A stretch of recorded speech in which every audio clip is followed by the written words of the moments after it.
بسم اللہ الرحمن الرحیم۔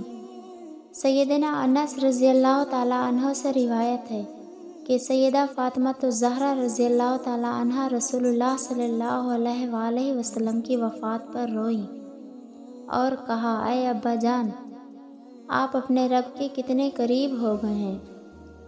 اے ابا جان، میں جبرائیل علیہ السلام کو آپ کی وفات کی خبر دیتی ہوں۔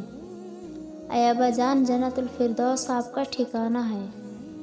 سیدنا عمر رضی اللہ تعالیٰ عنہ کہتے ہیں، میں رسول اللہ صلی اللہ علیہ وآلہ وسلم کے ہمراہ انصاریوں کے ہاں ایک قریب الموت آدمی کے پاس گئے۔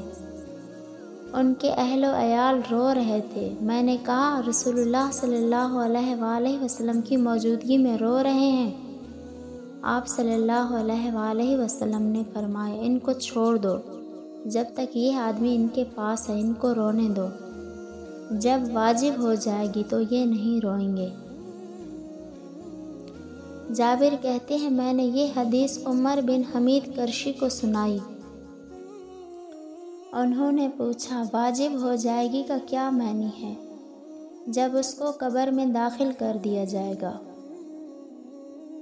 حضرت انس رضی اللہ تعالیٰ عنہ سے روایت ہے کہ رسول اللہ صلی اللہ علیہ وآلہ وسلم نے فرمایا، جس کسی نے میرے کسی امتی کی کوئی حاجت پوری کر دی اس کا دل خوش کرنے کے لیے تو اس نے مجھے خوش کیا، جس نے مجھے خوش کیا اس نے میرے اللہ کو خوش کیا، اور جس نے اللہ کو خوش کیا اللہ اس کو جنت میں داخل فرمائے گا۔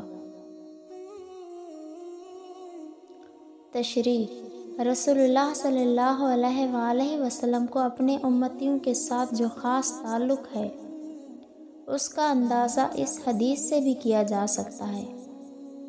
اس میں فرمایا گیا، آپ کے کسی امتی کو خوش کرنے کے لیے اس کا کوئی کام کر دینا اور اس کے ساتھ اچھا سلوک کرنا خود رسول اللہ صلی اللہ علیہ وآلہ وسلم کو خوش کرنے والا عمل ہے، اور اس کا صلہ اللہ تعالیٰ کی خوشی اور جنت ہے۔